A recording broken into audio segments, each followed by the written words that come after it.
All right, congratulations on wanting to start an LLC in Massachusetts. There are a few things that we need to talk about before we get started. Full disclosure, this is an educational video only. I am going to walk you through the steps of each section of this form, tell you what you need to put in there, but I'm not going to submit this form. The reason being, I can't put fake information and submit it because that's illegal. So I'm not going to do that. So I just want to make that very clear to anyone who might be watching from Massachusetts government. I am only doing this for educational purposes. First things first, with your name, you want to make sure that your business name doesn't include trust, bank, nonprofit. You can't have those words in your business name. The other thing you have to think about as well is with your business name, it has to have LLC at the end. So it'll all be encompassing. So if your business is Bob's Lawn Care, it's going to be Bob's Lawn Care LLC altogether. And the other thing too is just make sure when you're coming up with a business name, do some research and make sure that that name is available for your website domain. You don't want to go through this whole process of creating an LLC, spending it's a $500 filing fee for Massachusetts. You don't want to spend all that money only to find out you don't have the ability to use your business name for your website. So do some research beforehand and make sure that it is available. Let's get this thing started. The nice thing about this is there's other companies out there that claim they'll do this for free, but it's hidden behind a bunch of annual fees. I'm actually going to walk you through step by step for free. So the first thing you're going to do is put in your name and make sure you have LLC at the end. And with LLC registration, you're just going to be putting in your address multiple times. Your name and address, name and address, name and address a bunch of times. So in this section, you're just going to put in your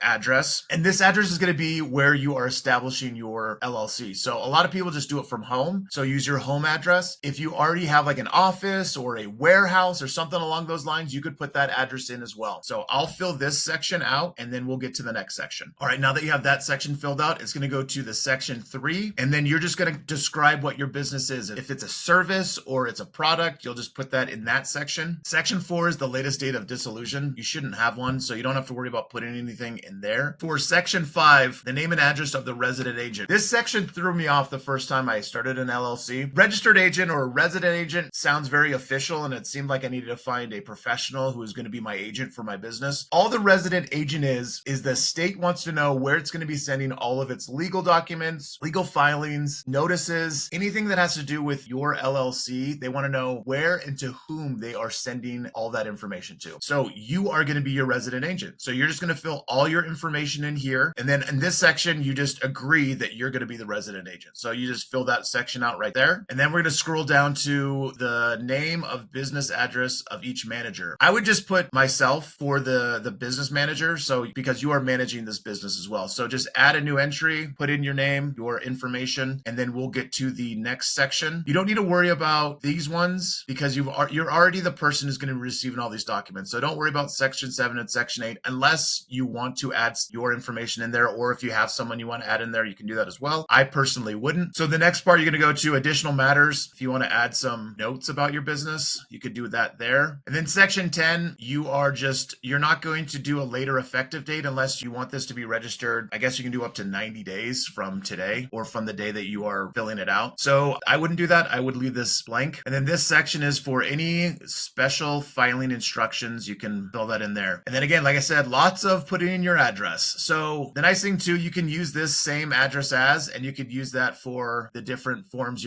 or sections you've already filled out to make that a little bit quicker. You'll put in, you are the one who's filling this out. So you're going to put all of your information in again, and then you're going to want to put in your email address as well. You want to do that because if you don't put in your email address, they're going to respond through mail, which can take a lot longer. So get that all filled out for this section. And then you're going to go to the end, and then you're just going to sign that all the information you're putting in is correct and true. You scroll to the end, you hit accept, and then you're going to go to the review page. Now the review page is very important. You want to double and triple check all the information that you put in. If there happens to be a mistake after you've submitted it, it's going to cost you sometimes $50, $100 to go back and change anything in that submission. So it's worth your time to double check that. After the review page, it'll take you to the payment page. And then that's where you're going to put in your credit card information and submit it. Once it's been submitted, the state will send you an email confirming to you that they have received your submission. Now, depending on the state, it can take anywhere between 3 to 7 business days typically. If it's really busy, it might take longer. But once they have registered your LLC officially with the state, they're going to send you something over called the Articles of Incorporation. The reason that the articles of incorporation are so important is because you need the articles of incorporation to do the next step of